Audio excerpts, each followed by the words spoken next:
सीताराम महाराज जी। सीताराम महाराज। मैं एक badminton coach हूँ। मेरी एकेडमी का एक स्टूडेंट, मैंने उसे नॉनवेज खाते हुए देखा, तो फिर मैंने उसको बुलाया। मैंने उससे पूछा कि बेटा, हमारे सनातन धर्म में नॉनवेज नहीं खाते हैं, क्या आपको ये पता है? कह रहे हाँ सर। उसने मुझे एक जवाब दिया कि सर, राम जी भी तो नॉनवेज खाते थे, मैया भी तो नॉनवेज खाती थी, तो क्या ये सत्य है या मिथ्या है? मैं बहुत विचलित हूँ, तो मुझे कृपया इस बात की जानकारी दीजिए। महाराज, इनकी बात से मैं भी सहमत हूँ। मैंने बहुत सारे वीडियो देखे राम जी के ऊपर, जो लोग वीडियो बना के धर्मांतरण कर रहे हैं। देखिए, ये बहुत ही विडम्बना है अगर ऐसी बातें हो रही हैं समाज में, और कोई भी सनातनी यह स्वीकार नहीं करेगा कि कोई राम जी को मांसाहारी बोले। हाँ, रामचरितमानस में आप पहले तो मेरे को ये जानकारी दीजिए, क्या आप ये मानते हैं कि मुगलों ने हमारे जो ग्रंथ थे उनके साथ छेड़खानी करी? जी पूरी बिल्कुल करिए महाराज। बिल्कुल। अब बात करें रामचरितमानस, देखो हमारे सामने है रामचरितमानस। अब हम रामचरितमानस की बात करें, एक है वाल्मीकि रामायण, जिसमें कि आपने जगत गुरु हैं हमारे रामाभद्राचार्य जी, उन्होंने पहले भी ये बात बोली है कि राम जी कभी मांसाहारी नहीं थे। दूसरा, जो हमारी ग्रंथों में छेड़छाड़ी की है मुगलों ने, उसके कारण ही कुछ चौपाइयाँ इधर उधर करी, और हमारे को जिसके कारण हम भ्रमित हो जाएं, हमें जो पूर्ण ज्ञान है वो प्राप्त न हो पाए। एक उत्तरकांड है वाल्मीकि रामायण में, वो उत्तरकांड तो था ही नहीं। अब मानो एक संविधान लिखा, उस संविधान के अंदर 300 बार 200 बार अगर संशोधन कर दिया जाए, तो क्या वो संविधान जैसा था वो वैसा रहेगा? नहीं रहेगा ना। यही है, बिल्कुल यही है स्थिति। अब जो कि आपने मेरे को बोला, हम आपको उसमें भी प्रत्यक्ष प्रमाण दे सकते हैं। जिन्होंने अगर छेड़खानी भी की है तो उसका क्या होगा, उसके जो उन्होंने जिसको कोट कराया ना, जिन चौपाइयों को, उन चौपाइयों की बात कर लेते हैं। एक चौपाई आती है रामचरितमानस की, देखिए जी, जिसमें लिखा है कि राम जी मांसाहारी है।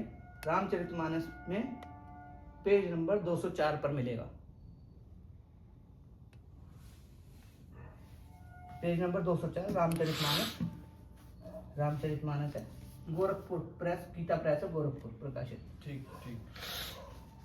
अब आते हैं पेज नंबर 204।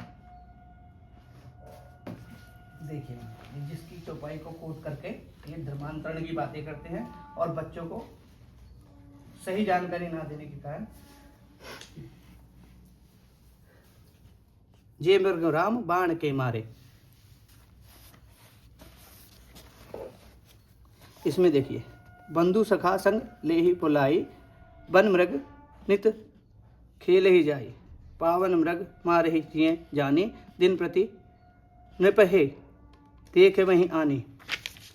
जे मृग राम बाण के मारे, ते तनु तजी सुरलोक सिधारे, अनुज सखा संग भोजन करहीं, मातु पिता आय आज्ञा अनुसरहीं।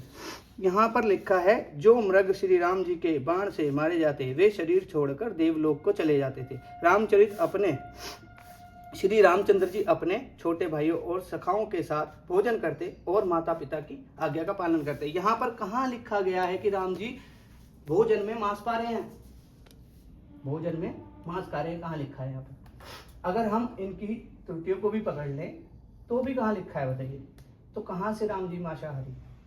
अगर हम एक संवाद आता है रामचरितमानस में, जहां पर सीता मैया बोलती हैं कि राम जी, हमें यह मृग सुंदर लग रहा है, ये मृग हमें ला कर दे दो। तो क्या सीता मैया ने वहां पर उनको ये बोला कि ये मृग मुझे मार के ला के दे दो? दूसरा, अगर हम उसी बात पर आते हैं तो सीता मैया ने वो प्रेम से बोला कि ये मेरे को प्यारा लग रहा है, ये मेरे को चाहिए, ये स्वर्ण रूपी। आप आज मेरे को ये बताइए कि क्या सोने रूपी कोई हिरन हो सकता है, मृग हो सकता है? सोने का हिरन सुना है आपने? नहीं। देखा है हिरन? हिरन कैसे होते हैं आपने देखे हैं ना? क्या सोने के होते हैं हिरन? नहीं। जो जगत पिता है, जब हम तुम तो जीव है, एक मात्र जीव, हमें पता है कि सोने का मृग नहीं होता है। जो जगत पिता हैं, जगत पिता श्री रामचंद्र जी भगवान, उनको पता नहीं था कि ये सोने का मृग छल का है, मृग सोने के नहीं होते। क्या उनको नहीं पता था? और चलो उनको आप अगर भौतिक जीवन में ही वो आए हैं, जीव रूपी आए हैं, वो मनुष्य शरीर में आए हैं, चलो मैं मान लेता हूँ उनकी लीला, ये भी मैं मानता हूँ। अब हम बात करें, क्या उनके पास कोई ऐसा बाण नहीं था कि वो भेदते उस बाण को और वो मर्द भाग ही नहीं सकता था वहां से? इतने शक्तिमान थे कि नहीं? जो रावण को मार सकते हैं, उनके पास ऐसा बाण नहीं था क्या कि वो उसको मार के घायल करके उसको तुरंत पकड़ लेते वहां पर? ये सब राम जी की लीला थी। इसी को बोल बोल कर ये भड़काते हैं और धर्मांतरण करते हैं। ये आप अपने बच्चों को सिखाइए और स्वयं भी इसको सीखिए और स्वयं इसकी जानकारी पूर्णतः प्राप्त करिए। इसलिए हम कहते हैं पढ़ना आवश्यक है। तो आप सभी से यही निवेदन है कि अपना मन विचलित न करें, श्री रामचंद्र जी के चरणों से जुड़िए। सीताराम। जय जय सीताराम। सीताराम महाराज।